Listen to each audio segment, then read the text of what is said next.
જામનગરની વાત કરીએ તો જામનગરના ત્રણેય ડેમો અત્યારે ઓવરફ્લો થઈ ગયા હોવાની વિગતો સામે આવે છે. રણજીત સાગર, સસોઈ સહિતના ડેમ ઓવરફ્લો થઈ ગયા છે. તો લાખોટા લેકમાં પણ ભરપૂર પાણીની આવક જોવા મળી રહી છે. ત્યારે વરસાદને પગલે પાણીના સ્તર ઊંચા હશે. 1.5 વર્ષ ચાલે એટલા પાણીનો સંગ્રહ ડેમમાં થયેલો જોવા મળી રહ્યો છે. તો ઉપરવાસમાં વરસાદના કારણે પાણીની આવક નોંધાઈ છે. જામનગરમાં અત્યારે ત્રણેય ડેમો ઓવરફ્લો થઈ ગયા છે. નવા નીરની આવક જોવા મળી રહી છે. વરસાદ સારો વરસ્યો જેના કારણે અત્યારે લાખોટા લેકમાં પણ ભરપૂર પાણીની આવક નોંધાઈ છે. વરસાદને પગલે પાણીના સ્તર પણ હવે ઊંચા આવશે. ત્યારે 1.5 વર્ષ ચાલે એટલા પાણીનો સંગ્રહ અત્યારે ડેમમાં જોવા મળી રહ્યો છે. તો ઉપરવાસમાં વરસાદના કારણે પાણીની આવક જોવા મળી છે. તો નવા નીરની આવક અત્યારે જોવા મળી રહી છે.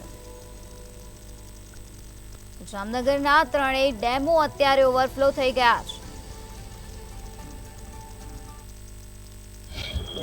ચોક્કસ જો વાત કરવામાં આવે જામનગર શહેરની અંદર જે છેલ્લા 10 દિવસની અંદર જે વરસાદ પડવા અને ઉપરવાસમાં ભારે વરસાદના કારણે જે અનેક ડેમો છે જામનગરના જે ભરાઈ ગયા છે અને ખાસ કરીને જે રાજાશાહી વખતના ડેમો છે તે પણ ભરાઈ ગયા છે. અને જામનગરની અંદર જીવાદોરી સમાન જે રણજીત સાગર ડેમ છે, સસોઈ ડેમ છે, એક ખુશીની લાગણી છે. તો કમિશનર સાહેબ છે સીધી સાથે વાત કરીએ કે શું કહેશો અને હાલ જે પાણીને પૂરું પાડતા જે ડેમો છે તે છલકાઈ ગયા છે.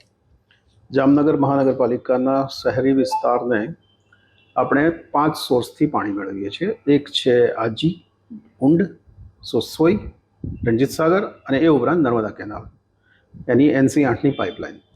આ પૈકીના આપણે અત્યારે રણજીત સાગર, સસોઈ અને ઊંડ આ 3 ડેમો સંપૂર્ણપણે ભરાઈ ગયા છે અને ઓવરફ્લો થઈ ગયા છે.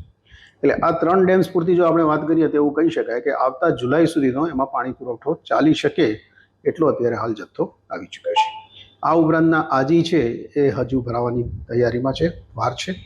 અને NC8 એ તો નર્મદાની પાઇપલાઇન ઉપર આપણે આધારિત છીએ. Thank you. સાહેબ, જામનગરની અંદર જે જામનગરની શાન કહી શકાય જે લાખોટા તળાવ છે તે પણ સંપૂર્ણ ભરાઈ ગયું છે ને જામનગર લોકોને ખુશીની લાગણી છે. લાખોટાના 3 તળાવ છે. એક લાખોટા 1 અથવા તો રણમલ લેક 1, 2 અને 3. કદાચ 2 અને 3 ને જામનગર વાસીઓ પાછલા તળાવ તરીકે ઓળખે છે. અત્યારે હાલ આ મુખ્ય તળાવ અને પાછલા તળાવ આ બધા જ તળાવો સંપૂર્ણપણે ભરાઈ ગયા છે અને એ પણ ઓવરફ્લોની પરિસ્થિતિમાં છે. એટલે એના કારણે આ તળાવ અને સરાઉન્ડિંગમાં જેટલો વિસ્તાર છે એના વોટર ટેબલ ઊંચા આવ્યા હશે અને લોકોનો ડંકી અને એટલે કે હેન્ડપંપ અને ટ્યુબવેલ કે કૂવા જે હોય નજદીકમાં એના તળ સાજા થયા હશે. જે ચોક્કસ સાહેબે જે જણાવ્યા પ્રમાણે જામનગર વાસીઓની જે તકલીફ છે પાણીની તે દૂર થઈ ગઈ છે ને આમાં આગામી જે જુલાઈ છે ત્યાં સુધીનો પાણીનો જથ્થો સંપૂર્ણપણે જામનગર વાસીઓ માટે તૈયાર થઈ ગયો છે. સાગર સંઘાણી, મંતવ્ય ન્યૂઝ, જામનગર.